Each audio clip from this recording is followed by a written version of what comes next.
राह चलीला त टोकेला सुनार सैया जी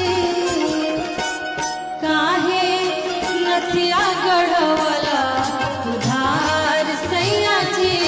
काहे नथिया गढ़वला उधार सैया जी राह